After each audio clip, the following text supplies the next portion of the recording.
Le chaudron magique. Le fermier Gopi était bien triste en visitant son champ. C'était déjà l'été et aucune de ses semences n'avait poussé. Ce n'est pas possible. Mon champ est toujours aussi vide. Pas le moindre grain de blé à récolter. Oh non, qu'est-ce que je vais devenir? Si je ne peux pas livrer de récolte au palais, je vais avoir des problèmes. Un jour, alors que Gopi labourait désespérément son champ désert, sa pioche heurta un objet dur. Qu'est-ce que c'est que ça? En continuant de creuser, il découvrit un gros chaudron dans la terre. Qu'est-ce que ce chaudron fait dans mon champ? Il n'y a rien à l'intérieur. Gopi était contrarié d'avoir fourni autant d'efforts pour rien. Il jeta sa pioche dans le chaudron et alla se reposer sous un arbre.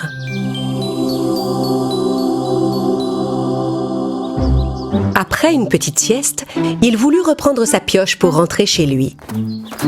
Et il vit qu'il y avait une centaine de pioches dans le chaudron. Hein? Mais comment est-ce possible? Je n'avais qu'une seule pioche tout à l'heure. Gopi vida les pioches du chaudron, puis il déposa sa pelle à la place pour voir. Tout à coup, 100 pelles apparurent comme par magie. Oh, mais alors, est-ce que ce chaudron serait un chaudron magique? Oh, c'est incroyable! Gopi n'en revenait pas. Il emporta le chaudron dans sa maison. Il prit un œuf de poule et le déposa dans le chaudron. Aussitôt, le chaudron se remplit d'œufs de poule. Je n'arrive pas à y croire! Puis il mit une pomme dans le chaudron, puis du pain. Et le chaudron magique donna à Gopi des centaines de pommes et de pain. Je n'ai plus à me soucier de mes pauvres récoltes maintenant. Je n'ai plus qu'à aller vendre toute cette bonne nourriture au marché du royaume. Chaque jour, Gopi emportait les produits du chaudron au marché du royaume. Et chaque jour, il vendait de nouvelles choses. Un jour des tissus, le lendemain des légumes frais ou encore des haricots secs. Tout ce qu'il mettait dans son chaudron magique était multiplié. D'autres marchands, jaloux de son succès, se plaignirent de Gopi à un soldat du roi. Le lendemain, le soldat suivit Gopi en secret. Ce matin-là, Gopi mit un poussin dans son chaudron magique pour aller en vendre au marché. En un instant, des centaines de poussins sautèrent du chaudron. Le soldat n'en revenait pas. Des centaines de poussins couraient en tous sens.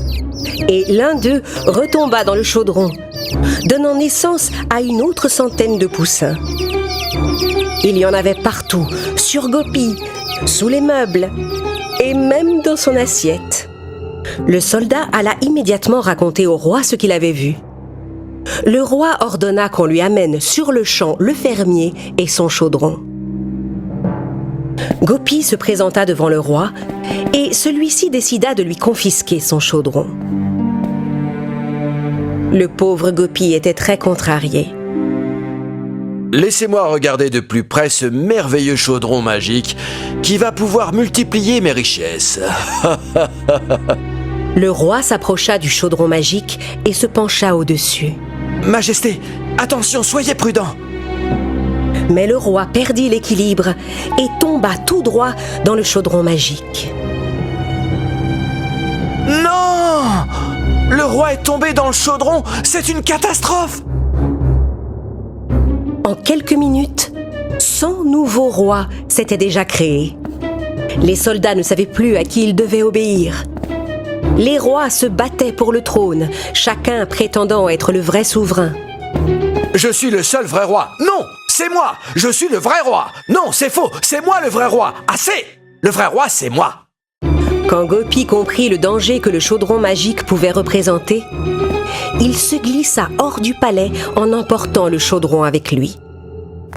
Il monta tout en haut d'une falaise et jeta le chaudron magique dans le vide. Le chaudron se brisa en morceaux et disparut. À partir de ce jour, le champ de Gopi donna à nouveau des récoltes. Et le fermier se dit que les plus belles récoltes étaient celles qu'on obtenait par soi-même, sans avoir recours à la magie.